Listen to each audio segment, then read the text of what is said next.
स्वागत है सभी बच्चों का उदय स्टेट बोर्ड 2.0 बैच में। आप ये शानदार से लेक्चर के अंदर बहुत बढ़िया टॉपिक कवर करने वाले हो आज के इस सेशन में। सभी बच्चों का बहुत बहुत स्वागत है उदय बैच के अंदर। एक बार सभी को अटेंडेंस लगा लेंगे, लाइव चैट कमेंट सेक्शन में लिखेंगे जय हिंद जय कॉमर्स। और आज हम लोग कुछ नया करने वाले हैं इस चैप्टर के अंदर, और चैप्टर की लगभग समाप्ति है। यहां पर हम लोग डेटा कलेक्शन के लिए जो 5 मेथड सीखे हुए थे, इसी चैप्टर का जो कल वाला लेक्चर था या इसके पहले वाला लेक्चर था, लेक्चर संख्या 2 आपके लिए ज्यादा इंपॉर्टेंट है, जो कि आंकड़ों के संग्रह के ऊपर मेनली हम लोगों ने बात किया था। तो वहां से आपके क्वेश्चंस ज्यादा आने की चांसेस हैं, यानी कि जो कल की क्लास थी वहां से क्वेश्चंस ज्यादा आने की संभावना होती है। और अभी जो देखने जा रहे हैं ये एग्जाम के पॉइंट ऑफ व्यू से ज्यादा इंपॉर्टेंट तो है, लेकिन टॉपिक बड़ा नहीं है, टॉपिक छोटा सा है, ठीक है। और यहां से ज्यादातर चांसेस रहते हैं एमसीक्यूज आने के, एमसीक्यूज या फिर कह लीजिए बहुविकल्पी प्रश्न यहां से ज्यादा आते हैं, और लेकिन उन्हीं से सॉल्व हो पाता है जिनके पास कंसेप्ट होगा। तो लेक्चर नंबर 3 के अंदर हम लोग डिस्कस क्या करने वाले हैं, उससे पहले देख लीजिए कि पिछली क्लास में क्या क्या हो चुका है अब तक। तो हम लोगों ने बात किया था कि आधारभूत आंकड़ों को किस प्रकार से जो है एकत्र किया जाता है, कैसे कलेक्ट किया जाता है। तो डेटा कलेक्शन करने के लिए या फिर आंकड़ों के संग्रह के लिए हमारे पास 2 स्रोत होते हैं। प्राइमरी डेटा कलेक्शन करने के लिए अलग तरीके हैं, जिसमें कि 5 हम लोग मेथड पढ़ चुके हैं। और सेकेंडरी डेटा कलेक्शन करने के लिए हमारे पास बहुत अलग अलग तरह के स्रोत होते हैं, जैसे कि गवर्नमेंट पब्लिकेशंस है या फिर प्राइवेट पब्लिकेशंस यानी कि निजी प्रकाशन होते हैं, वेबसाइट्स वगैरह होता है, न्यूज़पेपर होता है। तो उसके ऊपर आपको ज्यादा डिटेल में नहीं जाना है ना। मैं तो सीधा कहता हूं कि इसको आप पढ़िए ही मत, क्योंकि वो आपको लिखने से याद नहीं होगा, वैसे ही याद है कि कौन कौन से स्रोत हैं, है ना। क्लियर है सभी को?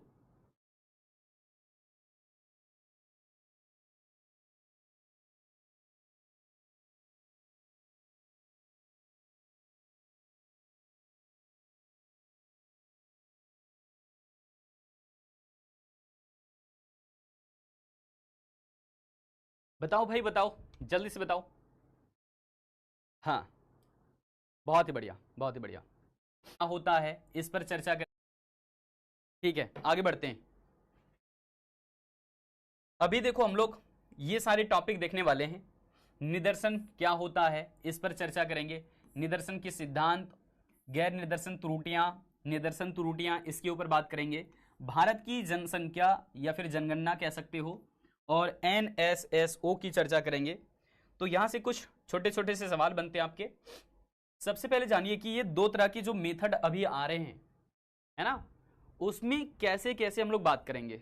देखिए मैं सीधा सीधा बात करता हूं कि अगर मुझे 50 गांव का सर्वेक्षण करना है, ठीक है, बड़े स्तर पर सर्वेक्षण की बात कर रहे हैं, 50 गांव का मुझे डेटा चाहिए और मेरे पास समय बहुत कम है, तो मैं क्या करूंगा, 50 गांव से डेटा कलेक्शन में ज्यादा मेहनत लग जाएगा, इसीलिए मैं 50 गांव में से कुछ गांव का चुनाव कर लेता हूं कि चलो 10 गांव से पूछ लेते हैं। जानना तो था मुझे 50 गांव के बारे में, लेकिन मैं केवल 10 गांव से जा करके डेटा को कलेक्ट कर लाया और उसी से निष्कर्ष निकालने की कोशिश कर रहे हैं। यह यहां पर कहलाएगा कि हमने एक बड़े समूह को जानने की कोशिश किया।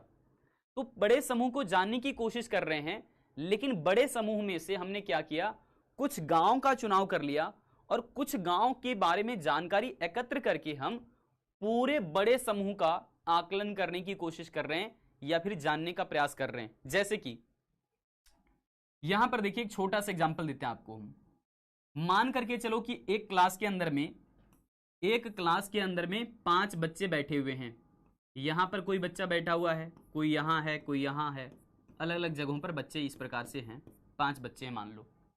अब किसी के यहां पर नंबर आते हैं, मान लो 50 नंबर, किसी के 40, किसी के 60, किसी के 90, किसी के 80 अंक। तो सबके देखो किसी के नंबर कम है, किसी के ज्यादा नंबर है, और क्लास के अंदर में केवल कितने बच्चे हैं, 5। तो यहां डेटा कलेक्शन करना, हमें संख्या कम है और हम हर एक व्यक्ति तक पहुंच सकते हैं, हर एक बच्चे से जानकारी एकत्र कर सकते हैं बहुत ही आसानी से, है ना। तो यहां पर हमें डेटा कलेक्शन करने में ज्यादा अगर टाइम नहीं लगेगा तो मैं अपनाऊंगा कौन सा मेथड, मैं अपनाऊंगा जनगणना विधि या फिर संगणना विधि। संगणना बोल दीजिए या फिर जनगणना विधि बोल दीजिए या फिर अंग्रेजी में सेंसस मेथड बोल दीजिए, यही तरीका है। क्यों? क्योंकि यहां पर मैं हर एक व्यक्ति तक आसानी से पहुंच करके उससे जानकारी को जुटा सकता हूं, जानकारी को प्राप्त कर सकता हूं। तो ये होता है जनगणना विधि या फिर संगणना विधि, ठीक है ना। इसी को हम लोग बोलते हैं अंग्रेजी में सेंसस मेथड। तो पहली विधि एक ये हो गया। एक दूसरी विधि को आप ऐसे समझ लो कि हमारे पास यहां पर एक स्कूल है और स्कूल में बहुत सारे बच्चे बैठे हुए हैं, बहुत सारे बच्चे भाई, मतलब मैं गिन नहीं सकता यहां पर, लेकिन मैं कुछ दिखाने की कोशिश कर रहा हूं कि यहां पर मान लीजिए ऐसे ऐसे कुछ बच्चे बैठे हुए हैं, तो हर कोने में बच्चा जो है वो नजर मुझे आ रहा है। अब बताइए मैं क्या कर सकता हूं, इतना बड़ा स्कूल है कि बच्चों की संख्या जब देखते हैं तो बहुत ज़्यादा मुझे नज़र आ रहा है, पूरे स्कूल में बच्चे भरे पड़े हैं। अब मैं हर एक बच्चे तक नहीं पहुंच पाऊंगा, मुझे समय ज़्यादा लग जाएगा, समय मेरे पास उतना नहीं है। तो मेरा एक तरीका ये रहेगा डेटा कलेक्शन का कि चलो अगर मैं सभी बच्चों से सवाल जवाब नहीं कर पाऊंगा, समय बहुत ज़्यादा लग जाएगा, तो ऐसे करते हैं इन्हीं में से कुछ बच्चों का चुनाव कर लेते हैं। कुछ बच्चों का चुनाव कर लेने का मतलब क्या है, हमने एक बच्चे को यहां से उठा लिया, ठीक है, एक बच्चे को इधर से उठा लिया, ठीक है, एक बच्चे को यहां से उठा लिया, ठीक है। तो यहां पर हम क्या कर रहे हैं, केवल कुछ बच्चों को हम लेकर के काम करने की कोशिश कर रहे हैं। मतलब हमें जानना तो पूरे सभी बच्चों के बारे में, लेकिन सभी बच्चों तक मेरी पहुंच नहीं बन पाएगी या फिर ज्यादा समय लग जाएगा। तो वैसी स्थिति में क्या करते हैं कि इन्हीं में से कुछ बच्चों के जानकारियां को हम एकत्र कर लेते हैं और उन जानकारियों के आधार पर ही हम पूरे बच्चों के बारे में अनुमान लगाने की कोशिश करते हैं। तो कुछ बच्चों का आप लोगों में से कहना होगा सर यहां तो इसका मतलब डेटा गलत भी निकल सकता है। बिल्कुल गलत भी निकल सकता है, लेकिन कुछ हद तक चांसेस हैं कि अगर आपने तरीका सही अपनाया तो हो सकता है कि डेटा बिल्कुल सही भी आपको निकल आए। एक एग्जांपल आगे भी देंगे आपको, जरा सा यहां पर पहले क्लियर करते हैं, फिर डेफिनेशन पर आएंगे हम लोग वापस से। मान लो यहां पर कुछ मजदूर हैं और उनकी हम मजदूरी लिख रहे हैं, ध्यान दीजिएगा, मजदूर हैं, मजदूर का नाम है A B C D E, 5 मजदूर हैं मान लो, और उनकी मजदूरी हमने लिख दिया। मजदूरी, किसी का मजदूरी है 2000 रुपये, किसी का है 3000 रुपये, और किसी का है 5000 रुपये, किसी का है 10,000 रुपये, और किसी का है 15,000 रुपये। अब बता दो भाई, ये तो बहुत बड़ा डिफरेंस हो गया। इन दोनों में अगर अंतर की बात करें तो बहुत बड़ा अंतर है ना, लेकिन कोई बात नहीं। अब बताओ पांचों मजदूर की टोटल मजदूरी कितनी है। पांचों मजदूर की टोटल मजदूरी जानने की कोशिश करेंगे तो हमें क्या करना पड़ेगा, सबसे पहले जोड़ना पड़ेगा, ठीक है। अगर हम इस मजदूरी को मान रहे हैं एक्स, तो हमें जोड़ना कैसे है, सिग्मा लिखेंगे, एक्स लिख दिए, सभी को जोड़ दीजिए। यहां पर 0 इकाई स्थान पर है, दही स्थान पर भी 0 है, ठीक है, ऐसे ही सैकड़ा के स्थान पर भी 0 है। आगे देखते हैं, यहां पर 5, आगे कहीं कुछ नहीं है, 5 आ जाएगा। उसके बाद 1 2 और 5, 7 हो गया, 7 और 3 10, 10 और 2 12, मतलब टोटल हमारे पास आ चुका है 12 5,000, ठीक है। देखिए यानी कि 12,500 रुपये, 500 रुपये या 5,000 होगा, इकाई स्थान पर, दाहिने स्थान पर, सैकड़ा स्थान पर, ठीक है, तीनों स्थान पर मैंने लिख दिए है। तो यहाँ पर हो चुका है 15,000, 10,000, 25,000, ऐसे हो गया। 25,000 के बाद यहाँ पर 5, 30,000 हो गया, 30,000 और 5, 35,000। भाई ये तो कितना हो रहा है, कहाँ गलती कर दी मैंने, दोबारा से देख लेते हैं। 15 और 10, 25, 25 और 5, 25 और 5, 30, 30 और 5, 35, 35,000 है भाई, है ना, 35,000 है। तो टोटल आमदनी तो हमें पता चल गया है 35,000 है, मैंने देख लिया। तो 35,000 ये आमदनी अगर है, मजदूरी है, तो 35,000 का अब औसत निकालिए जरा कि इतने मजदूरों का औसत मजदूरी कितना हो जाएगा।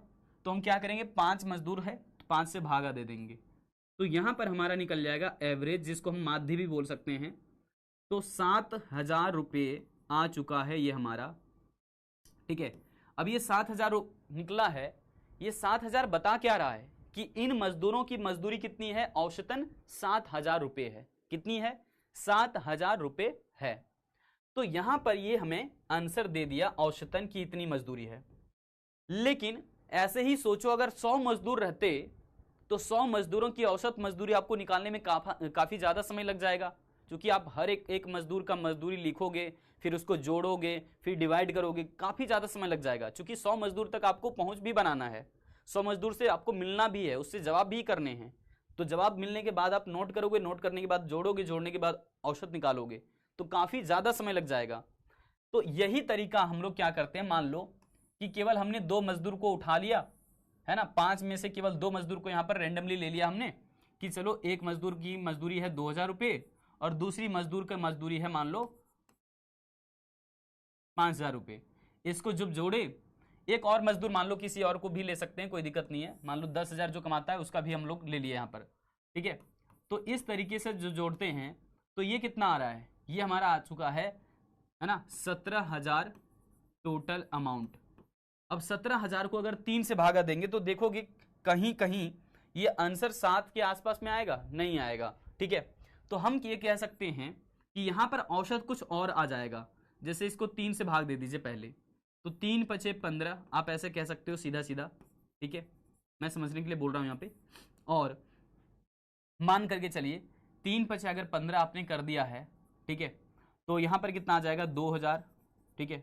मतलब आप देखोगे कि 5,000 के बाद इधर दशमलव में आने लगा। दैट मीन्स कि ये सीधा सीधा मैं आपको बताता हूं कि एवरेज हमारा कहीं ना कहीं गड़बड़ हो रहा है, ठीक है।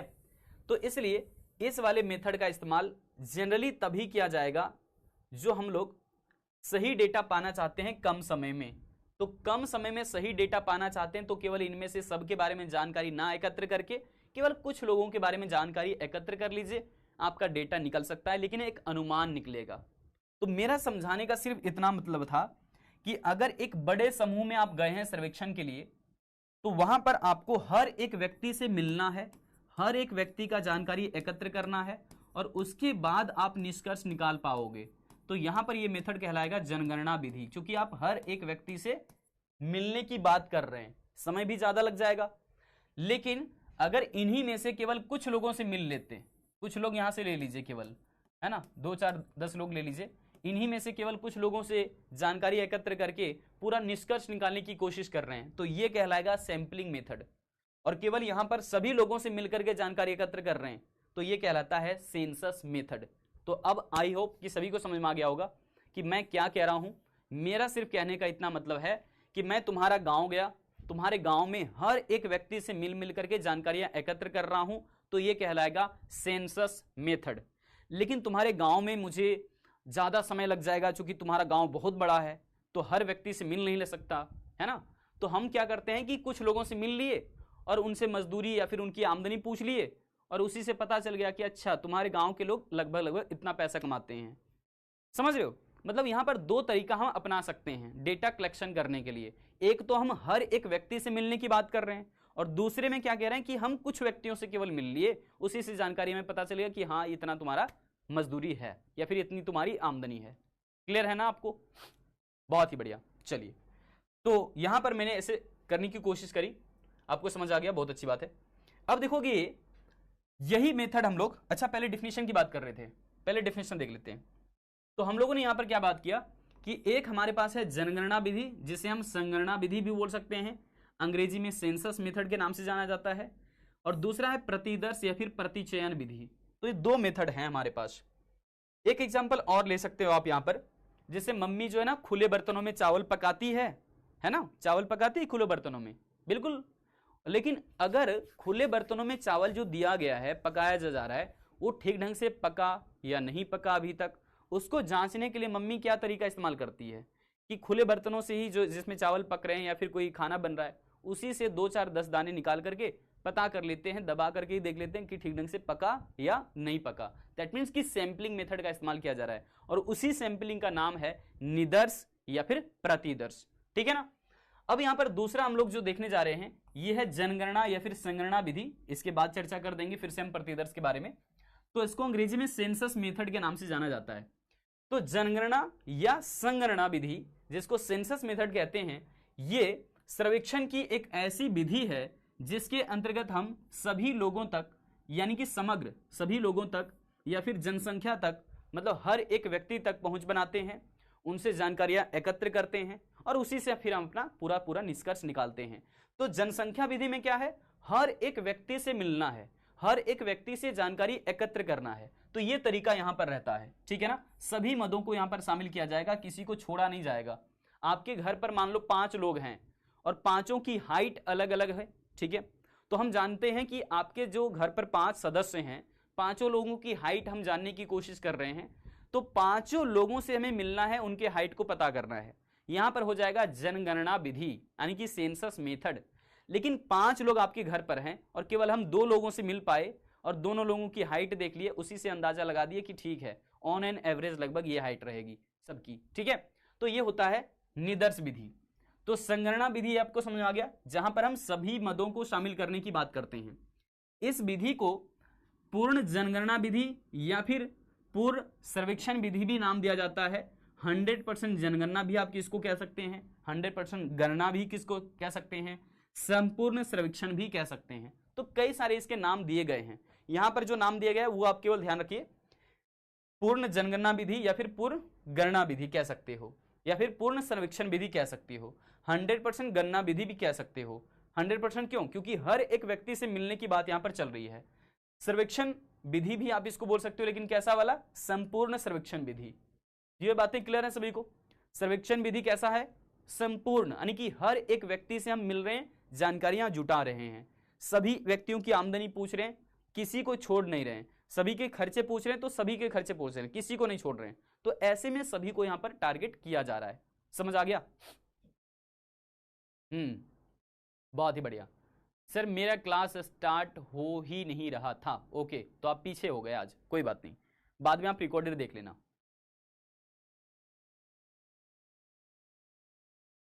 शिवानी क्या लिख रही है, नहीं मतलब क्या तुम्हारा?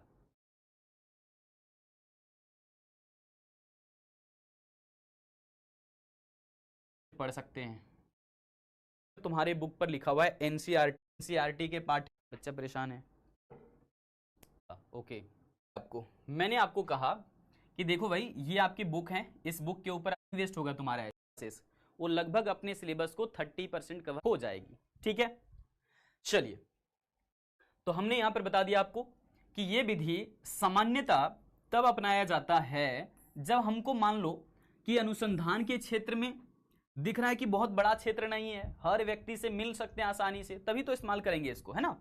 क्योंकि इस विधि में हर एक व्यक्ति से मिलना है और सीमित क्षेत्र रहेगा तभी आप मिल पाओगे। बहुत बड़े एरिया की बात करोगे तो बहुत बड़े एरिया में आप सभी व्यक्ति से नहीं मिल पाते हैं, है ना, समय ज्यादा लग जाएगा, मेहनत ज्यादा लग जाएगा, इसीलिए।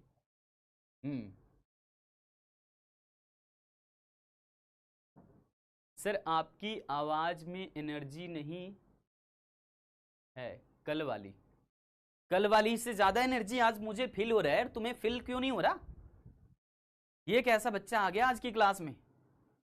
कल तो मैं धीरे धीरे बोल रहा था, है ना।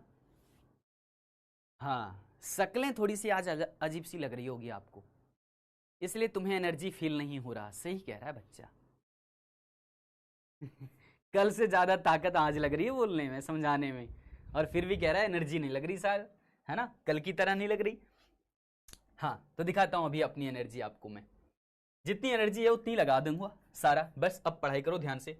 ये विधि सामान्यतः तब अपनाते हैं हम लोग जब हमारे पास एरिया लिमिटेड है, छोटे से इलाके में जाना है, हर व्यक्ति से मिलना है, आसानी से मिलकर के जवाब प्राप्त कर सकते हैं, और आंकड़ों में शुद्धता हमको अगर चाहिए तब हमें जो है ये मेथड अपनाना पड़ेगा, है ना। अगर हमें डिटेल में स्टडी करना है, विस्तृत अध्ययन करना है, तब भी हम इसको अपना सकते हैं। मतलब 3 पॉइंट आपके लिए मैं यहां पर हाईलाइट कर रहा हूं दोबारा से।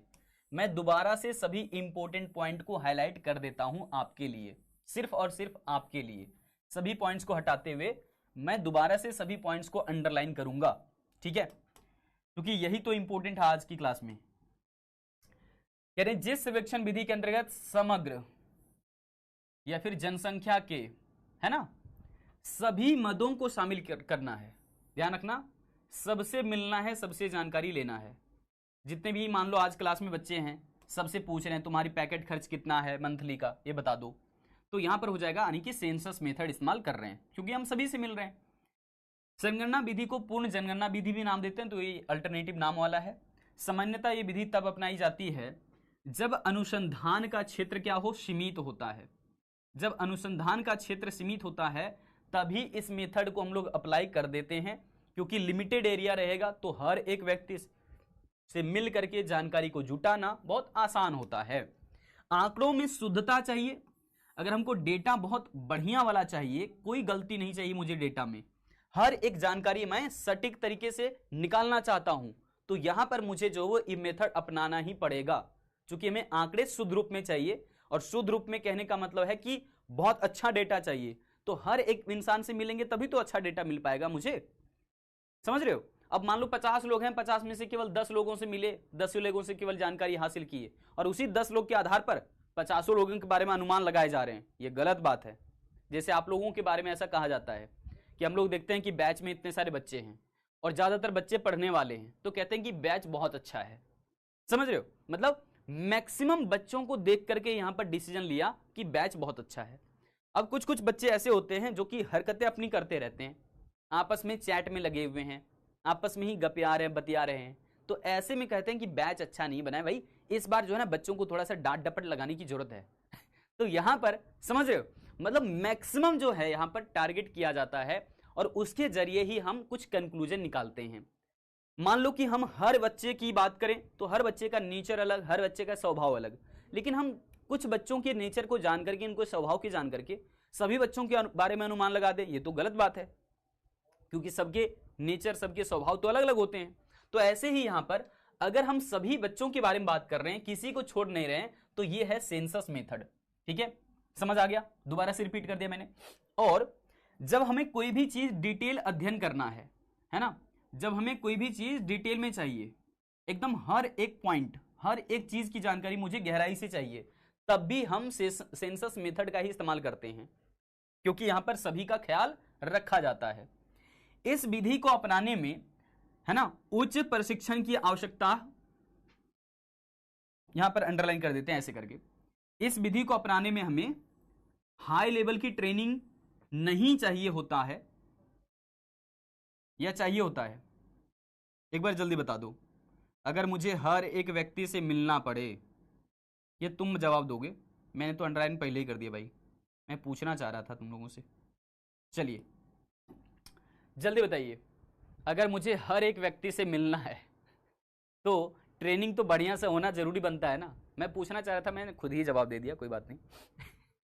मैं ये जानना चाह रहा था आप लोगों से कि मान लो मैं हर एक व्यक्ति से मिलना चाहता हूं, उसके बारे में जानकारी एकत्र करना चाहता हूं, तो आप लोग कहोगे सर आप ऑलराउंडर हो क्या? क्योंकि अलग अलग क्षेत्र में जाओगे तो वहां पर अलग अलग भाषाएं चलती है, तो मुझे सबकी भाषाएं पता होना चाहिए, तो इसकी ट्रेनिंग होना बहुत जरूरी है।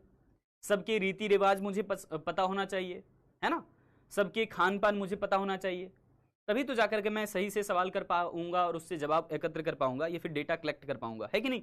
तो यहां पर हम यही चीज पूछ रहे थे आप लोगों से कि अगर ये विधि अपना रहे हैं तो क्या हमें हाई लेवल की ट्रेनिंग की आवश्यकता है या नहीं? तो बिल्कुल आवश्यकता है, क्योंकि बड़े क्षेत्र पे जा रहे हैं नहीं, और हर एक व्यक्ति से मिल रहे हैं, तो हर एक व्यक्ति का स्वभाव अलग अलग होता है, तो इसलिए हर एक व्यक्ति का बोलचाल की भाषा, वहां का खान पान, ये पता होना चाहिए। ठीक है, नेक्स्ट देखोगे।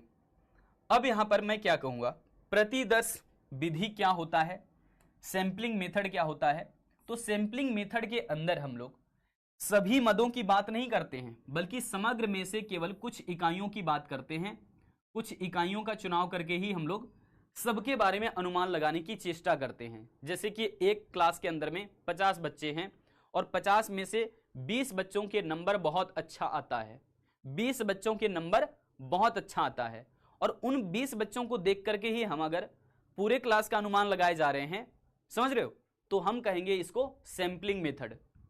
50 बच्चों के बारे में जानकारी नहीं है मुझे, लेकिन मैं 50 में से केवल 20 बच्चों के बारे में जानकारी जुटा करके उन 50 के बारे में अनुमान लगा दे रहा हूं, तो यहां पर कौन सा मेथड अपना रहे हैं हम? सैंपलिंग मेथड को अपना रहे हैं। सेंसस मेथड यहां पर नहीं होगा।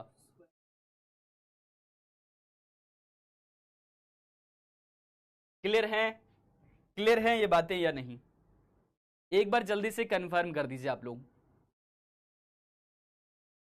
हाँ, अब तुम्हें एनर्जी दिख रही है। बारिश हो रही है सर, है ना, भीग जाओगे। चैट चैट भारत में ना ये लाइट कटने को लोग वो कहता गया जैसे कुछ इकाइयों का चुनाव। फिर प्रति चयन विधि के अंतर्गत हम लोग क्या बात किए कि सभी के बारे में जानना तो जरूर है, लेकिन सबसे नहीं सवाल कर रहे हैं, बल्कि कुछ लोगों से सवाल जवाब कर रहे हैं। तो जब समग्र में से कुछ इकाइयों का चुनाव करके हम, है ना, चयनित इकाइयों से ही संबंधित शोध या फिर रिसर्च करते हैं, इन्वेस्टिगेशन करते हैं, तो ये आंकड़ा एकत्रित ऐसा किया जा रहा है, तो ये कहलाएगा sampling method. Sampling method means ऐसा मेथड जिसमें कि कुछ लोगों के बारे में जानकारियां मुझे है और उसी कुछ लोगों के बारे में जानकारियां, उसी के आधार पर हम अनुमान सभी के बारे में लगा रहे हैं, सबके बारे में ही। जैसे मान लो तुम्हारी एक छोटी सी फैमिली है जो कि अमेरिका घूमने के लिए चली गई, अमेरिका घूमने के लिए चली गई, है ना। तो वहां पर जाकर के तुम कुछ लोगों से, वहां के लोगों से मिलोगे, है ना, जो कि वहीं के मूल निवासी होंगे। अब तुम्हारे वेशभूषा, तुम्हारा खान पान, तुम्हारा, है ना, व्यवहार देख करके ही उसको लग जाएगा कि अच्छा आप भारतीय हैं, ठीक है। तो आपके जिस प्रकार से उनके साथ में बिहेवियर होगा ना, उसी प्रकार से वो कल्पना हमारे 143 करोड़ जनसंख्या के बारे में करेंगे। अगर तुम्हारा व्यवहार उनके साथ बहुत अच्छा रहा तो कहेंगे भारतीय लोग बहुत अच्छा होते हैं भाई, मतलब अपनी भाषा में वो लोग बात करेंगे, है ना, गुड गुड गुड इंडियन, है ना। बात समझ रहे हो? हाँ। मुझे अंग्रेजी नहीं आती अमेरिकन वाली भाई, नहीं तो मैं बोल ही देता आपको।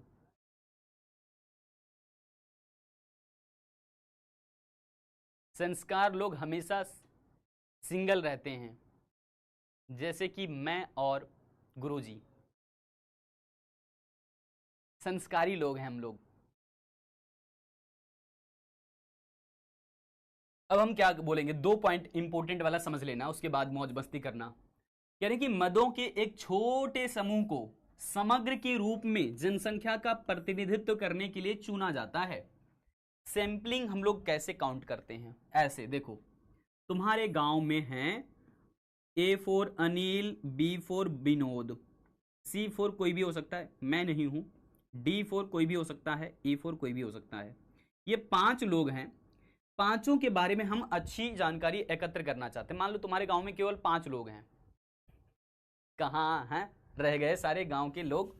5 ही लोग केवल तुम्हारे गांव में हैं, और इन 5 लोगों से मुझे जानकारियां चाहिए, ठीक है।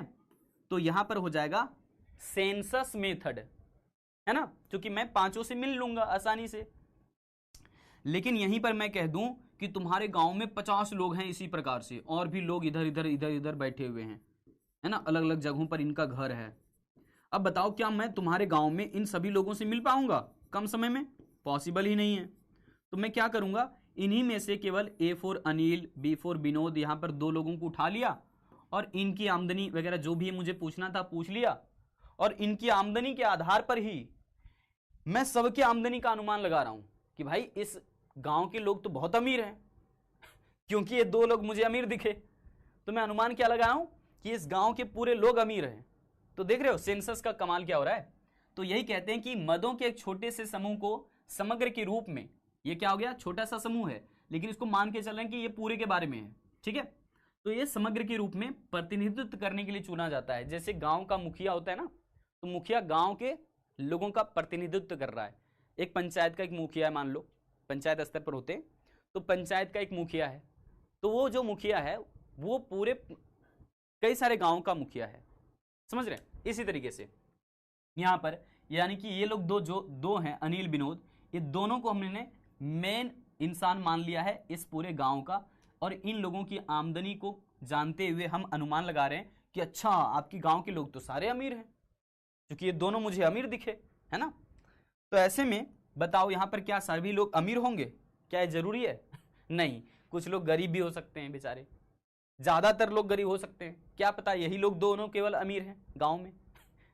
तो देखा डेटा गलत निकल सकता है सेंसस मेथड के अंदर, मतलब सेंसस मेथड अपनाने पर गलत आंकड़े आ सकते हैं, इससे आपका निष्कर्ष भी गलत हो सकता है। चलिए, बहुत देर तक हमने इस चीज को रिपीट कर दिया है।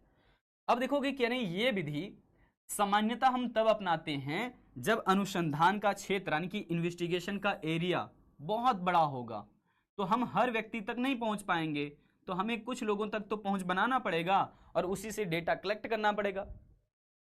दूसरा, यह विधि तब अपनाया जाता है जब आंकड़ों में शुद्धता की ज्यादा आवश्यकता नहीं है, बस हमें अनुमान की जरूरत है, उससे ज्यादा और कुछ नहीं। हमें एक्यूरेट डेटा नहीं चाहिए, केवल हाव भाव चाहिए, अनुमान चाहिए, ठीक है। तो उस समय हमें डेटा ज्यादा शुद्धता रूप में नहीं चाहिए होगा, तब हम ऐसी विधि को अपना सकते हैं, ऐसे मेथड को अपना सकते हैं। क्लियर है बातें सभी को? एक बार जल्दी से चैट करके बता देना यहां तक बातें क्लियर हो चुकी है। केवल हमें क्या चाहिए होता है, ऑन एन एवरेज यानी कि औसतन ही सत्य की आवश्यकता होती है ना। औसतन ही हमें सत्य की आवश्यकता होती है, औसतन ही सत्य की आवश्यकता होती है, ज्यादा सही नहीं चाहिए, बस लगभग लगभग सही चाहिए। तब उस समय हम लोग इस वाली विधि को अपनाएंगे। बहुत ही बढ़िया। तो छोटे से टॉपिक थे, दोनों क्लियर हो चुके हैं। अब दोनों के बीच में अंतर समझ लेते हैं। दोनों में अंतर आप कैसे करोगे? सेंसस मेथड को बोलना कि प्रत्येक सदस्य से आंकड़े एकत्र करना शामिल होता है, इसमें शामली लिखा हुआ यहां पे,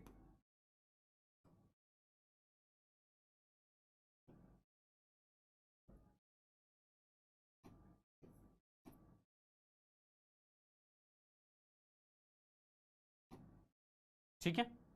अब सही हो गया। तो यहां पर क्या बोलेंगे, जनसंख्या के प्रत्येक सदस्य से आंकड़े एकत्र करना यहां पर शामिल है, ठीक है।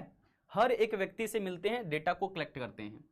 लेकिन प्रतिचयन क्या है, एक सबसेट है। सबसेट मतलब होता है, देखो जैसे यहां पर लिखा हुआ है, आप लोग मैथ्स में पढ़े होंगे, एक यहां पर लिखा हुआ है 2 3 4 5 6।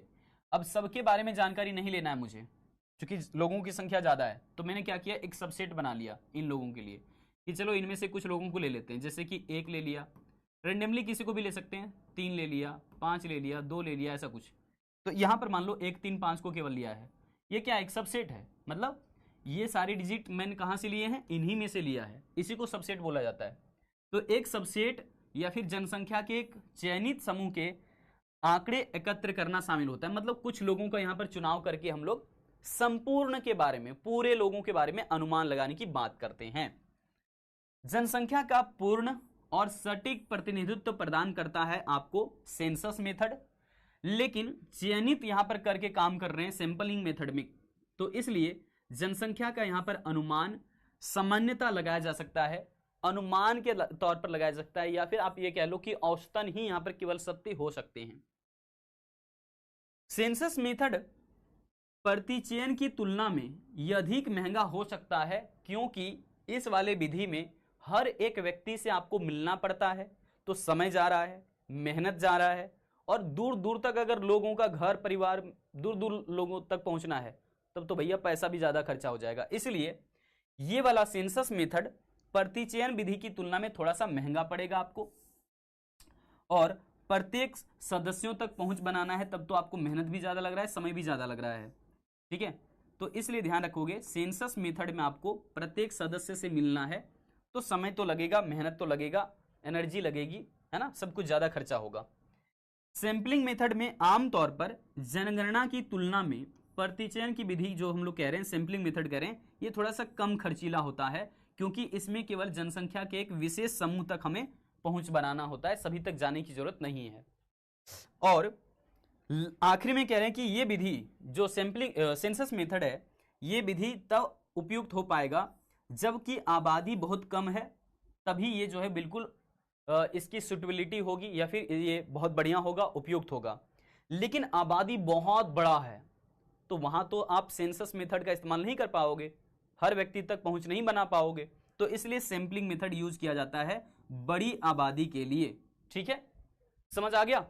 डिफरेंस तो आपको करना था, लेकिन आपकी मेहनत को मैं यहां पर सरल कर दे रहा हूं, ताकि थोड़ा सा आप रिवीजन पर ज्यादा ध्यान दें।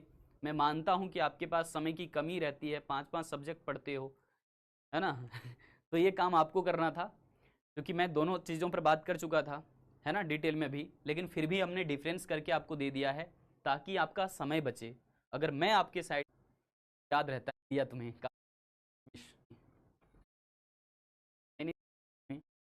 तुम हो, है ना। पहले प्रॉमिस, गरिमा, तुम कभी मुझसे मिले अभी तक नहीं ना, क्लासेस में केवल आते हो, लेकिन मैं तुम्हारी तस्वीर बना सकता हूँ। ये रहा, इस फोटो को इसमें देखे तो बनता हूँ। एक बार जाकर के आईने में देख लेना खुद। जनगणना विधि का क्या हमें लाभ मिल पाएगा, मैच कर जाएगा। चलिए भैया आगे बढ़ते हैं। फिलहाल के लिए हम लोग देख लेते हैं यहाँ पर कि आखिर में जनगणना विधि का क्या हमें लाभ मिल पाएगा। बिल्कुल लाभ तो मिलेगा ही। आखिरकार जो इतना हम लोग मेहनत करेंगे, हर एक व्यक्ति तक पहुंच करके डेटा कलेक्ट करेंगे जनगणना विधि में, तो इसका फायदा तो मिलेगा ही। व्यापक तस्वीर प्रदान करेगा, हर एक व्यक्ति से मिल रहे हैं तो व्यापक तस्वीर तो है ही, बड़ी तस्वीर इसको बोल सकते हैं, बड़ा क्षेत्र बोल सकते हैं। तो संगणना विधि का प्रयोग तब किया जाता है जब अध्ययन का क्षेत्र में हमें क्या करना है, सर्वेक्षण पूरी जनसंख्या का करना है। पहले ही समझ लिए इस चीज को।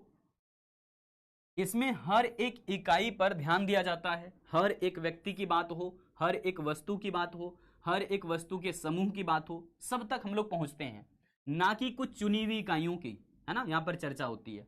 केवल चुनी हुई इकाइयों की चर्चा नहीं होती, पूरे समूह की बात होती है, पूरे जितने भी लोग हैं सबकी बातें होती है यहां पर।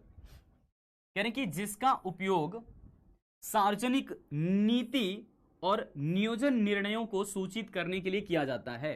देखो देश के अंदर ना सरकार ऐसे ही कोई प्लान बनाती है। सरकार को अगर मान लो कोई डेटा चाहिए होता है तो ये दो तरीका अपना सकती है किसी भी चीज के लिए, एक सेंसस मेथड, दूसरा सैंपलिंग मेथड। ठीक है, अगर क्षेत्र छोटा है, किसी एक गांव का सर्वेक्षण करवाना चाहती है सरकार, तो सेंसस मेथड अपना लेगी, तो व्यापक तस्वीर मिल जाएगा, वहां का सही तस्वीर मिल जाएगा। शैक्षणिक अनुसंधान के लिए आंकड़े प्रदान करता है, मतलब बहुत सारे लोग पीएचडी करते हैं या फिर उसमें कुछ नई नई चीजें इन्वेस्टिगेट करते हैं, नया नया चीज उस पर कंक्लूजन अपना बना पाते हैं, तैयार करते हैं, तो उसके लिए ज्यादा सेंसस मेथड सही रहेगा, सटीक रहेगा। तो जनगणना के रुझान या फिर आर्थिक विकास और अन्य मुद्दे का अध्ययन करने के लिए जनगणना आंकड़े का उपयोग शोधकर्ताओं द्वारा विभिन्न प्रकार के क्षेत्रों में किया जाता है। मतलब हम यहां पर किसी एक पर्टिकुलर फील्ड में जाकर के रिसर्च या इन्वेस्टिगेशन करना चाहते हैं तो सैंपलिंग मेथड अपनाएंगे, छोटे क्षेत्र के लिए ज्यादा सटीक डेटा रहेगा, ज्यादा बढ़िया रिसर्च निकल करके आ पाएगा। ठीक है, इसलिए जितने भी लोग पीएचडी करते हैं, खास करके अगर आपने सुना है कभी और कभी नहीं सुना है तो मुझसे सुन लो, जब कभी भी कोई भी इंसान पीएचडी करते हैं तो एक छोटा सा पर्टिकुलर टॉपिक उठाते हैं और उसी टॉपिक पर ज्यादा गहराई से रिसर्च मारते हैं। समझ आ रहा है? हाँ, मतलब माइक्रो लेवल की बातें चलती हैं वहां पर। क्लियर है? जैसे आप कहोगे सर मैं तो पूरे देश का सर्वेक्षण करना चाहता हूं, पूरे देश के एक मुद्दा है शिक्षा, तो ये शिक्षा कोई छोटा सा टॉपिक नहीं है, तो उसमें भी कई सारे माइक्रो पॉइंट्स निकल सकते हैं। तो आपको सलाह दिया जाएगा कि नहीं बेटा, ये शिक्षा तो बहुत बड़ा टॉपिक हो गया तुम्हारा, किस शिक्षा की बात कर रहे हो, उच्च शिक्षा, निम्न शिक्षा, है ना, या फिर जो है एलिमेंट्री एजुकेशन की बात कर रहे हो, प्राथमिक शिक्षा की बात कर रहे हो। तो शिक्षा में भी कई सारी कैटेगरी हैं, उसके अंदर भी कैटेगरी मिलेगा आपको।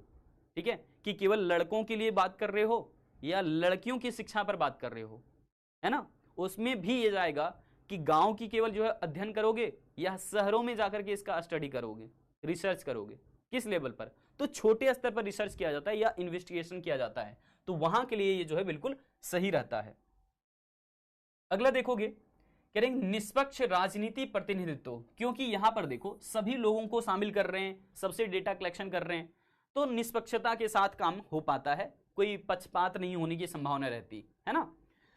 तो देखो ये बातें तो तय हो गई कि निष्पक्ष राजनीतिक प्रतिनिधित्व सुनिश्चित करने में मदद करता है। कह रहे कि जनगणना के आंकड़े का उपयोग ये सुनिश्चित करता है या फिर ये सुनिश्चित करने के लिए किया जाता है कि सभी समुदायों को सरकार में उचित प्रतिनिधित्व मिल सके, यह सुनिश्चित करता है कि सभी आवाजें सुनी जाए, सबकी बातें सुनी जाए, और यह कि सभी मुद्दों को, सभी समुदाय की जरूरतों को आसानी से पूरा किया जाए, या फिर समुदाय का शासन में समान सबका अधिकार हो सके। जैसे हमारा जब वोट का टाइम नजदीक आता है ना, भारत के लोग हालांकि उतने इस बात को ज़्यादा सीरियसली नहीं लेते, जबकि भारत एक लोकतांत्रिक देश है। तो हमारे यहाँ के लोगों को एक बहुत बड़ा अपॉर्चुनिटी मिलता है, एक अवसर मिलता है कि अपने सरकार का गठन वो कर सकते हैं अपने वोट की ताकत से। आपको जो सरकार चाहिए, जैसी सरकार चाहिए, वैसे लोगों को आप वोट कीजिए। अब कुछ लोग कहते हैं सर मुझे तो कोई आजकल पसंद ही नहीं आता है ना, किसी के काम करने के अंदाज नहीं पसंद आ रहे हैं, तो मैं किसको वोट दूं? तो आपके पास एक और ऑप्शन होता है नोटा का, मतलब उनमें से कोई पसंद नहीं आया ठीक है। तो ये जो है बातें यहां पर कर सकते हैं, बट हाँ किसी ना किसी का तो चयन करना पड़ेगा। लोकतांत्रिक देश के अंदर एक सरकार होती है जो कि पूरे देश के लिए योजनाएं बनाएगी, है ना, कानून व्यवस्था को कायम रखेगी। तो इसलिए एक सरकार का गठन सोच समझ करके करना होता है, और वो ताकत हर एक जनता के पास है। जितने भी भारत के नागरिक हैं सबके पास ये ताकत है कि अपने सरकार का गठन वो कर सकते हैं अपने वोट के माध्यम से। और ये वोट भी लोग कभी पैसों में बेच देते हैं, कभी कुछ अलग अलग मुद्दे हैं समाज, सभी समुदाय, चूंकि आपको हर एक व्यक्ति, क्लियर है ना बातें, तो यहां पर फायदा है। अब इसके डिमेरिट पर बात करिए। सबसे ज्यादा लागत इसी में आता है, चूंकि आपको हर एक व्यक्ति से मिलना है तो लागत ज्यादा आ जाएगा, है ना, कॉस्ट ज्यादा आ जाएगा। तो कह रहे हैं संगणना विधि में आंकड़े समग्र की प्रत्येक मद के अवलोकन द्वारा प्राप्त किए जाते हैं, जिसके लिए हमें कर्मचारियों को रखना पड़ता है, उनको ट्रेनिंग भी देना पड़ता है, तकनीकी जानकारी भी देनी पड़ती है, बुनियादी ढांचे में जो है बहुत ज्यादा हमें काम करना पड़ता है कि कैसे काम होगा, कैसे सर्वेक्षण होगा, इसके ऊपर हमें ट्रेनिंग देना होता है सभी को। तो ये महत्वपूर्ण खर्चे हैं, हमारे महत्वपूर्ण निवेश बोल सकते हैं। तो महत्वपूर्ण निवेश की हमें आवश्यकता पड़ती है, ज्यादा खर्चे की आवश्यकता पड़ती है, ज्यादा पैसे की जरूरत पड़ती है, ज्यादा मेहनत की जरूरत पड़ती है, अच्छे ट्रेनर की जरूरत पड़ती है। तो इस तरीके से ये थोड़ा सा ज्यादा कॉस्टली हो जाता है। तो डिमेरिट क्या है कि संगणना विधि ज्यादा कॉस्टली होता है। क्लियर? ज्यादा कॉस्टली कौन सा होता है? जनगणना विधि होता है, सेंसस मेथड होता है। और ये सीमित जो है वो सटीकता प्रदान करेगा। जैसे कि कह रही जनगणना आंकड़े भाषा बाधाओं, सरकार के प्रति अविश्वास और गतिशीलता जैसे कारकों के कुछ कारण या फिर कारण कुछ व्यक्ति जनगणना से छूट सकते हैं, जिससे कि सटीक जानकारी का अभाव हो सकता है। इसका सबसे बड़ा डिमेरिट यही है कि हमने जैसे कहा कि एक क्षेत्र विशेष में जाना है, वहां के हर एक व्यक्ति से आपको मिलना है, तो उनकी भाषाएं, उनकी बोलचाल, उनका खान पान पता होना चाहिए, लिविंग स्टैंडर्ड उनका कैसा है, आमदनी के स्रोत कौन कौन से हैं। तो यही चीज सर्वेक्षण करने के लिए आपको एक अच्छे ट्रेनर की आवश्यकता होती है, और ट्रेनर अच्छा आएगा तो पक्का है ज्यादा चार्ज करेगा, ज्यादा कॉस्ट लग जाएगा, ज्यादा मेहनत लगेगा, है ना, ज्यादा बढ़िया तकनीक रखनी पड़ेगी। तो सटीकता देगा जरूर, लेकिन सीमित सटीकता दे पाएगा, क्योंकि हर एक जगह पर भाषाएं अलग होती है, उनका बोलचाल अलग होता है। तो उनकी बोलचाल को अगर आप समझ नहीं पाओगे तो फिर सर्वेक्षण आपको महंगा भी पड़ सकता है। ठीक है, ट्रांसलेटर की जरूरत पड़ सकती है कि वो किस भाषा में बोल रहा है, भाई तुम हमको समझाओ, और फिर हम जो बोल रहे हैं वो तुम उसको समझाओ। तो एक बीच में आदमी रखना पड़ेगा, उसकी भाषा को भी समझने के लिए, और वो आदमी तुम्हारी भाषा भी समझे, ऐसा एक इंसान रखना पड़ेगा। फिर इसको बोलते हैं ट्रांसलेटर। जैसे आपने देखा होगा कि मोदी जी जो है वो अलग अलग देशों में जाते रहते हैं, है ना, तो वहां पर अगर अपनी भाषा बोलेंगे, यहाँ की भाषा हिंदी भाषा मान लो, वहां पर जाकर के बोल रहे हैं, तो वहां के लोगों को नहीं समझ में आएगा क्या ही बोल रहे हैं प्रधानमंत्री ये। चाइना के लोगों को क्या ही समझ में आएगा हिंदी। तो वहां पर एक ट्रांसलेटर रखना पड़ता है, जो कि वो हिंदी जानता है और साथ साथ में वो चाइनीज भाषा भी जानता है। तो हिंदी भाषा को चाइनीज भाषा में कन्वर्ट करके चाइनीज के लोगों को समझा देता है कि प्रधानमंत्री जी क्या कह रहे हैं, है ना, और चाइनीज के लोग क्या कह रहे हैं ये वापस से वही इंसान फिर प्रधानमंत्री को समझा देते हैं। बात समझ आ गया? क्योंकि हमारे प्रधानमंत्री कोई भी रहे, अगर उनको भाषाएं नहीं समझ आ रही है चाइना वाले, तो स्वाभाविक सी बात है उनको ट्रांसलेटर की जरूरत तो पड़ेगी ही पड़ेगी। क्लियर है बातें? ये बातें क्लियर है सभी को? तो ऐसे ही सटीकता जो है जानकारी मिल जाती है इस वाले मेथड से, क्योंकि भाषाएं कहीं ना कहीं बाधा उत्पन्न करती है। ठीक है, ये बात ध्यान रखना है। अब ये कुछ आबादी को कम आंकता है। अब इसका मतलब क्या है? जैसे हमने कहा कि कुछ जनसंख्या के समूहों को ऐतिहासिक रूप से गिनना कठिन हो जाता है। जैसे कि मान लो कुछ लोग बेघर होते हैं, तो क्या ये शामिल हो पाएंगे? ये सेंसस मेथड के अंदर क्या शामिल हो पाएंगे? नहीं, क्योंकि इनका कोई सीमित जगह नहीं है कि ये कहाँ रहते हैं, है ना, किस जगह पर रहते हैं, इनका सर्वेक्षण में हिस्सा नहीं हो पाता, ये पार्टिसिपेट नहीं कर पाते सर्वेक्षण के अंदर।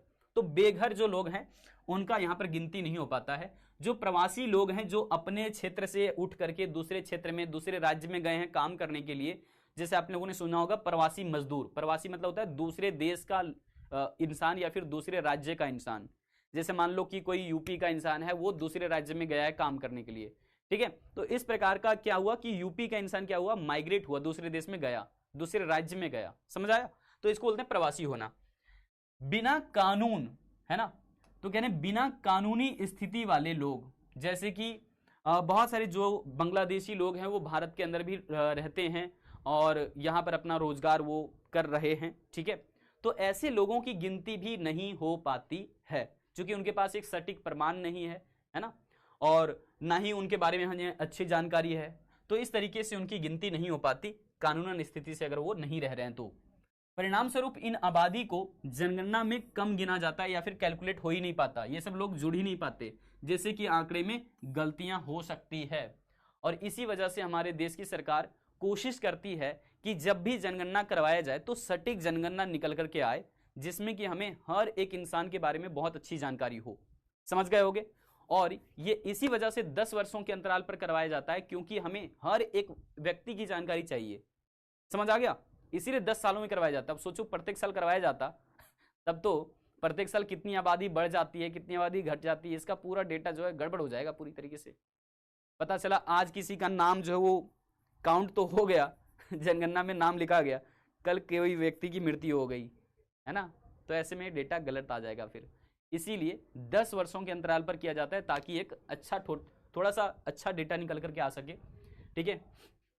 तो कुछ आबादी को कम आंकता है, इसका मतलब समझ में आ गया कि हर जगह पर यहाँ पर कुछ लोग होते हैं बेघर, कुछ जगह पर होते हैं प्रवासी, कुछ लोग गैर कानूनन रह रहे होते हैं देश के अंदर में, तो वैसे लोगों की यहाँ पर गिनती नहीं हो पाती है, तो डेटा गलत निकल जाएगा। कह रहे हैं कि लचीलेपन की कमी, यानी कि जनगणना आंकड़ा निर्धारित अंतराल, आमतौर पर हर वर्ष नहीं किया जाता है, भारत की जनगणना 10 वर्ष के अंतराल पर किया जाता है।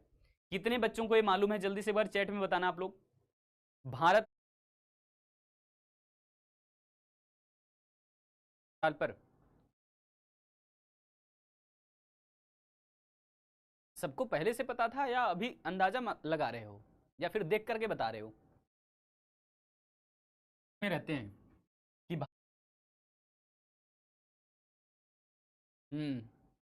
बहुत ही बढ़िया, बहुत ही जबरदस्त।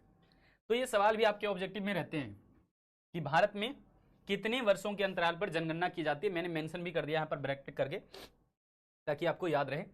तो मान लो कि ये जनगणना को एकत्र किया जा रहा है 10-10 साल के अंतराल पर, ठीक है।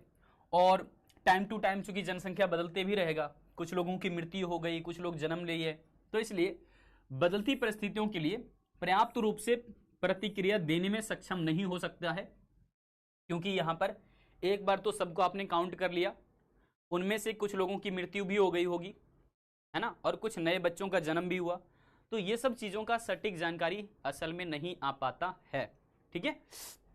चलिए, तो लचीलेपन की कमी है, यानी कि कितना लोग बढ़ा, मतलब जनसंख्या कितनी बढ़ गई कितनी घट गई, इसका सही सही जानकारी नहीं आ पाता। सीमित तुलनात्मकता, मतलब परिभाषाओं के आधार पर अगर आप देखो तो हर एक, मैं कह रहा हूं कि मान लो 5 गांव है, तो क्या पांचों गांवों की आमदनी एक जैसा होगा? पांचों गांव के लोगों की वहां पर रहन सहन एक जैसा होगा? नहीं, ऐसा नहीं हो सकता। तो इसलिए एक सही डेफिनेशन नहीं निकल करके आ पाता है। डेफिनेशन कहने का मतलब है कि मान लो हम लोगों की आमदनी पता कर रहे हैं, तो किन की आमदनी? खेती बाड़ी करने वाले लोग, या अपना व्यवसाय चलाने वाले लोग, या किसी सरकारी कर्मचारी लोग? तो यहां पर डेटा सही से नहीं आ पाएगा अगर आपने परिभाषा सही से नहीं तैयार किया है ना, कि किसकी आमदनी लेना है किसकी नहीं। तो तुलनात्मकता जो है सीमित रह जाती है। तो परिभाषाओं के आधार पर, वर्गीकरण के आधार पर ये सब कह सकते हो। और अन्य कारकों में अंतर के कारण जो है वो विभिन्न देशों या फिर विभिन्न क्षेत्रों के जनगणना आंकड़े की सीधे तुलना नहीं की जा सकती है ना। गलत हो जाएगा या नहीं? कहां एक बेचारा किसान है और दूसरा कहां एक सरकारी जॉब वाला है, दोनों की आमदनी आपस में तुलना कर सकते हैं क्या? ये गलत बात है, क्योंकि दोनों सेम पोस्ट पर नहीं है। समझ आ गया? तो इसीलिए ये सही डिफिनेशन नहीं है कि हम उनकी आमदनी जान लिए तो अच्छी बात हो गई या चलो डेटा कलेक्शन हो गया, नहीं, आपने ये डिफिनेशन ही गलत दिया है आमदनी का।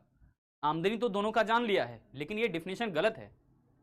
अगर आप आमदनी ले रहे हैं तो केवल केवल एक तरफ से लीजिए ना, कि किसानों की आमदनी है केवल तो किसान की आमदनी ले लीजिए, केवल मजदूरों की आमदनी तो केवल मजदूर ले लीजिए, केवल सरकारी कर्मचारियों की आमदनी है तो उसकी ले लीजिए, तब तुलना करना आसान हो जाएगा और बेहतर भी होगा, डेटा सटीक भी निकलेगा। लेकिन आप कहाँ ये डिफिनेशन अलग अलग तरीके से दे रहे हो कि हाँ आमदनी लेना है तो आमदनी लेना है, अब आमदनी किसकी आमदनी पता ही नहीं है आपको। तो इसलिए ये सीमित तुलनात्मकता आपको दे पाएगा। सेंसस मेथड यहां पर थोड़ा सा फेल हो जाता है, यही इसकी सबसे बड़ी डिमेरिट थी। तो ये हो चुका है बिल्कुल समाप्त। अब यहां से कुछ ऐसी बातें बची है जो कि फैक्ट है आपके लिए, और फैक्ट हम धीरे धीरे करके आपको क्लियर करेंगे। आप लोगों को पहले ये चीज बहुत अच्छे से क्लैरिटी आ चुकी है तो एक बार कंफर्म कर दो। और आप लोग बहुत सारे गेमिंग का नाम उठा इस बात के लिए, तो ना है ना, दूसरे अगर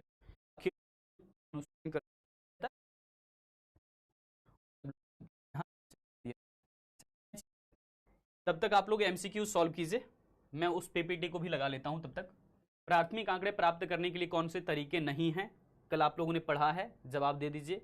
कौन सा तरीका नहीं है, नहीं पूछ रहा है। प्राथमिक आंकड़ा संग्रह करने के लिए कौन सी विधि नहीं मानी जाएगी, जल्दी से जवाब दे दीजिए एक बार, आप लोग तुरंत से जवाब दे दीजिए, क्या होगा सही सही बात।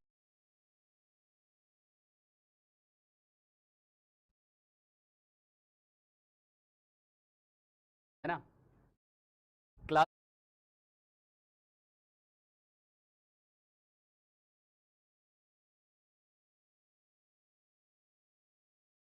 लगाने किया और मैं लेकर के अभी आ गया, है ना, तुरंत लग गए सारी चीजें, और जल्दी से एक्सप्लेन कर देते हैं इस चीज को। दोबारा से हम लोग पॉल लगा लेंगे एमसीक्यूज के लिए, तो थोड़ा सा उसके लिए धैर्य रखना, ठीक है ना। नहीं नहीं,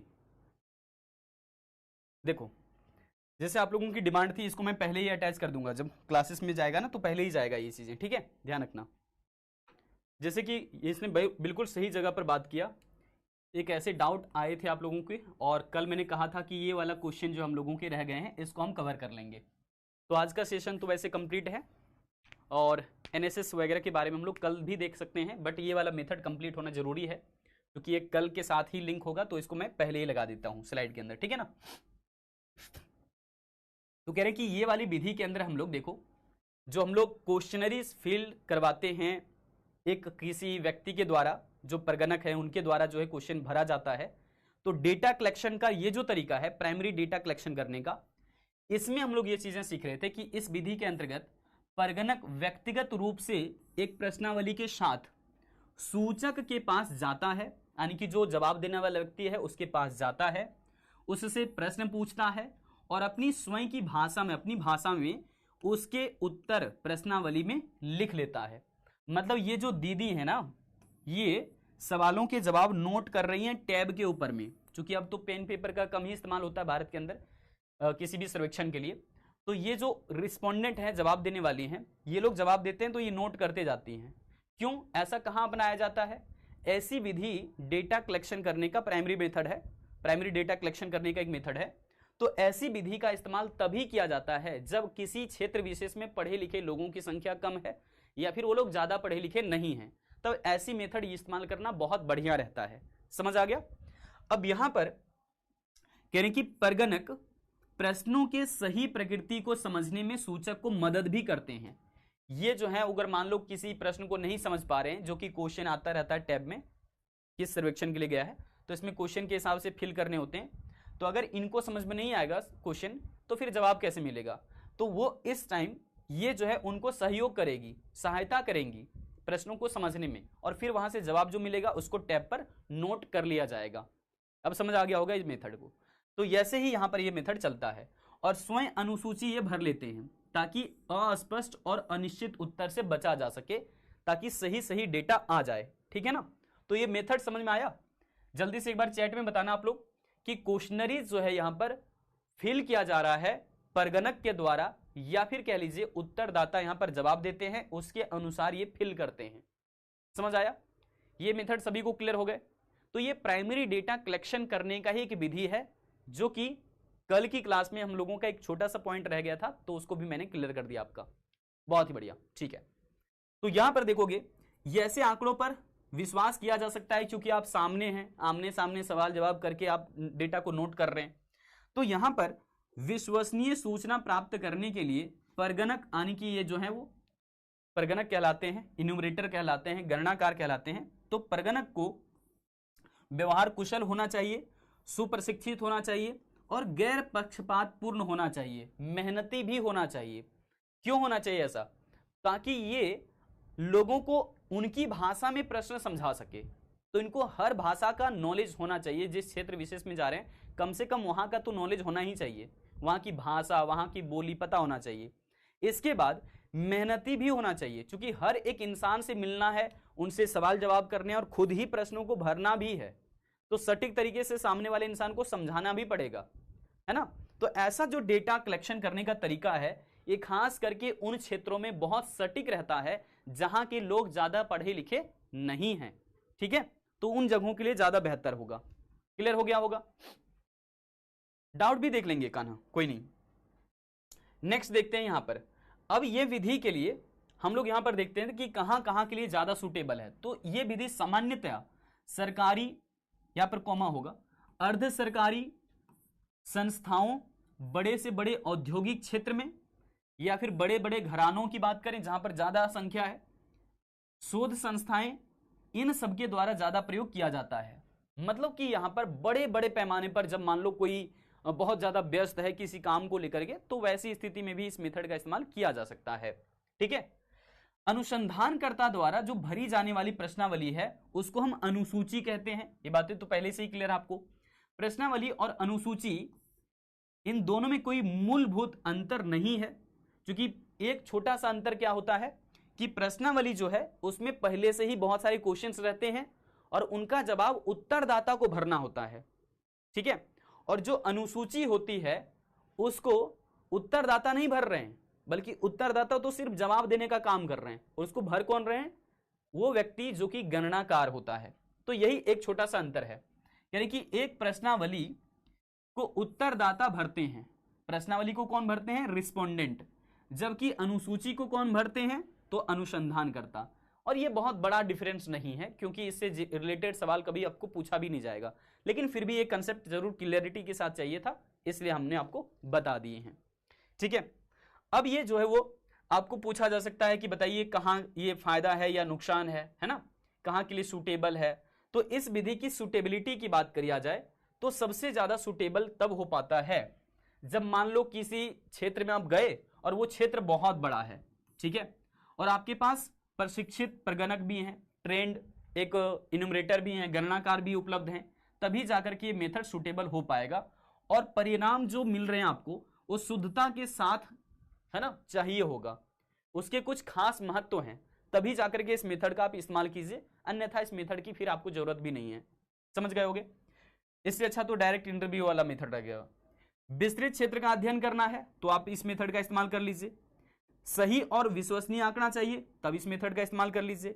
बेहतर प्रतिक्रिया जानना है ना, बढ़िया रिस्पॉन्स जानना है, जैसे मान लो आप एक प्रोडक्ट लॉन्च करने वाले हो, अपना एक प्रोडक्ट आप लॉन्च करने वाले हो, ठीक है, एक नई स्टाइल की बाइक है आपने तैयार किया है, आप जानना चाहते हो कि सोसाइटी के लोग इसकी डिमांड करेंगे या नहीं करेंगे, तो जाकर के पहले ही सर्वेक्षण कर लीजिए कि देखिए इस मॉडल की बाइक हमने तैयार किया है, आप इसको खरीदने के लिए तैयार हैं या नहीं। तो हर एक व्यक्ति से ऐसे सवाल कीजिए, उनसे जो है फील करवाइए कि खरीदने के लिए तैयार हैं या नहीं। कुछ लोग कहेंगे हाँ, कुछ लोग कहेंगे नहीं, कुछ लोग हाँ, कुछ लोग नहीं। तो वहां से पता चल जाएगा कि ज्यादातर लोग हाँ बोले हैं या नहीं बोले हुए। अगर सभी लोगों ने हाँ बोल दिया है तो इसका मतलब तो आपका बल्ले बल्ले है, आप बाइक को जो है वो जल्दी से लॉन्च कर दीजिए, क्योंकि लोग डिमांड करना चाह रहे हैं उस वस्तु का, ठीक है। तो ये बेहतर प्रतिक्रिया जानने के लिए उचित रहता है।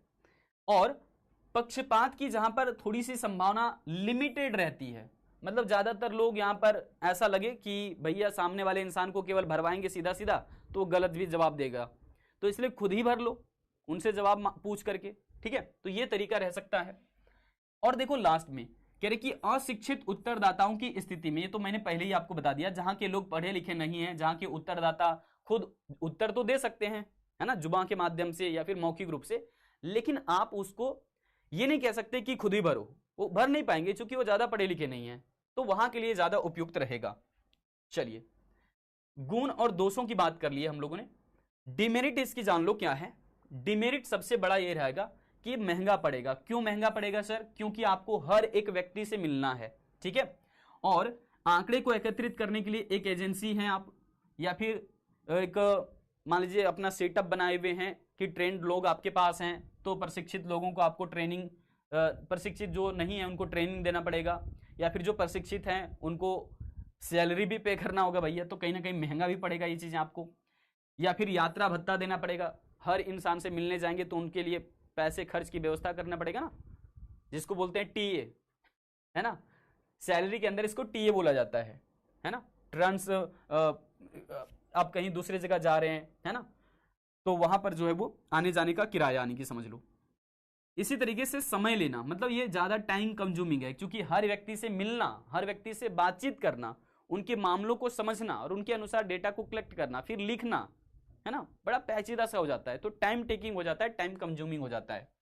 पक्षपात यानी कि परिगणकों की अकार्यकुशलता, यानी कि ज्यादा एक्सपर्ट नहीं है और व्यक्तिगत पूर्वाग्रह से जांच परिणामों को विपरीत रूप से प्रभावित कर सकते हैं। मतलब कि यहां पर ये सीधी सीधी हम कह सकते हैं कि सामने हमारा जो इंसान है वो केवल जवाब देने का काम कर रहा है, आप खुद ही उस प्रश्न को भरेंगे, तो आपको अगर डेटा सही लगा है तभी आप नोट करेंगे, गलत लगा है तो आप नोट नहीं करेंगे। तो इसका मतलब पक्षपात से आप बच सकते हैं, डेटा सही सही ला सकते हैं आप। परिगणकों की यह योग्यता, इसका सबसे बड़ा डिमेरिट है कि यदि अनुसंधानकर्ता लापरवाह है, ठीक है, और उचित प्रकार से उसको प्रशिक्षित नहीं किया गया है, ट्रेन नहीं किया गया है, तब अनुसंधान के परिणाम जो हो भ्रामक हो सकते हैं और ऐसे में निष्कर्ष गलत निकल सकता है।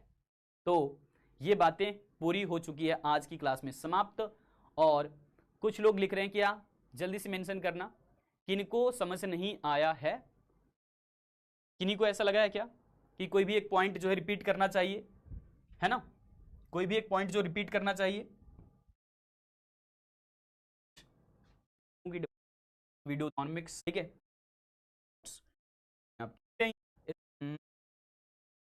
इस प्रश्न के लिए हम लोग पॉल लगा लेंगे कल, ठीक है ना। बच्चों ने यहाँ पर क्या जाते हैं, हटा देते हैं इसको, डिस्कवर क्लास को इसका जवाब दे दिया था कि आप लोगों ने गणनाकार द्वारा प्रत्यक्ष रूप से एकत्रित आंकड़ों को क्या कहा जाता है। अच्छा, हम लोगों ने यहाँ पर रखा है, नहीं स्टॉप करना पड़ेगा हमें ये। 30% बच्चों ने यहाँ पर क्या लिख रहा है, सही गलत कुछ भी हो सकता है भाई। इस प्रश्न के लिए हम लोग पॉल लगा लेंगे कल, ठीक है ना, कोई बात नहीं, मैं क्वेश्चन को कुछ रिपीट कर दूंगा आपके लिए, तो कंप्लीट हुई हो गया। जल्दी बताओ, करके या फिर इन्वेस्टिगेट करके आता है, तो ऑप्शन हो जाएगा पहला सही। आप क्या कहेंगे, तो प्राइमरी डेटा कहेंगे, प्राथमिक आंकड़ा कहेंगे, क्योंकि गणनाकार खुद ही जाकर के क्षेत्रों में रिसर्च करके या फिर इन्वेस्टिगेट करके आता है, तो ऑप्शन हो जाएगा पहला सही, ठीक है।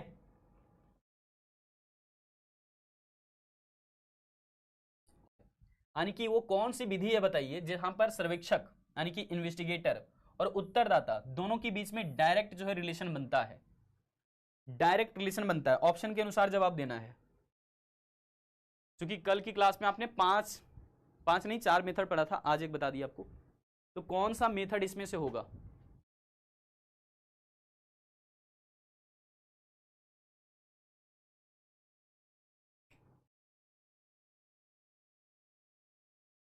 इंग्लिश क्लास में सब आ जाना, देखो इनविटेशन मिल रहा है आपको।